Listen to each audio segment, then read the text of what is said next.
కాంగ్రెస్ సర్కారుకు కేంద్ర మంత్రి Bandi Sanjay dead line పెట్టారు. నెల రోజుల్లో పంచాయతీలకు నిధులు ఇవ్వాల్సిందే అన్నారు బండి సంజయ్. గ్రాంట్స్ ఇవ్వకపోతే స్థానిక ప్రజాప్రతినిధులతో పరేడ్ నిర్వహిస్తామని తెలిపారు. రాష్ట్రంలో సర్పంచులు ఉప సర్పంచులంతా కలిసి రావాలన్నారు. గ్రామాలకు నిధులు వచ్చేదాకా పోరాడతామని చెప్పారు. కరీంనగర్లో బీజేపీ బలపరిచిన సర్పంచులు విజయం సాధించడంపై హర్షం వ్యక్తం చేశారు. నూతన సర్పంచులకు సన్మానం చేశారు.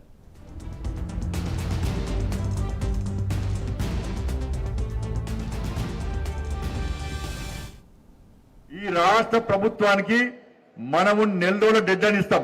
1 మంత్ లోపల రాష్ట్ర ప్రభుత్వం వెంటనే గ్రామ పంచాయతీలకు నిధులు విడుదల చేయాలి.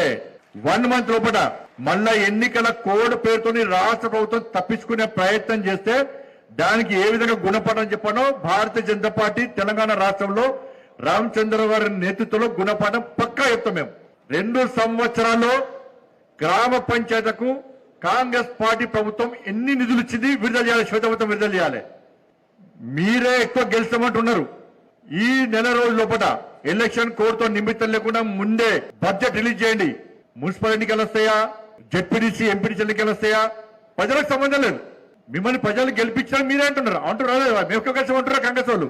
1 మంత్ లోపల మీరు వెంటనే యుద్ధ ప్రాతిపదికన గ్రామ పంచాయతీలకు నిధులు విడుదల చేయాలి. ఎలక్షన్ కోడ్ రాకముందే నిధులు విడుదల చేసిన తర్వాతనే ఎన్నికలు నిర్వహించండి. మీరు రాష్ట్ర ప్రభుత్వం కనుక 1 మంత్ లోపల గ్రామ పంచాయతీలకు నిధులు విడుదల చేయకుంటే రాష్ట్ర ప్రభుత్వం మెడలు వంచే బాధ్యతను భారతీయ జనతా పార్టీ తీసుకుంటుంది. 100%. నిద్ర ఓనిచ్చే ప్రసక్తి లేదు ఈ రాష్ట్ర. ఇక కరీంనగర్ ఎంపీ పరిధిలో బీజేపీ సర్పంచులను గెలిపించిన 108 గ్రామాలను ఆదర్శంగా తీర్చిదిద్దుతామన్నారు బండి సంజయ్. ఆయా గ్రామాల్లో వాటర్ ప్లాంట్లు ఏర్పాటు చేస్తామన్నారు.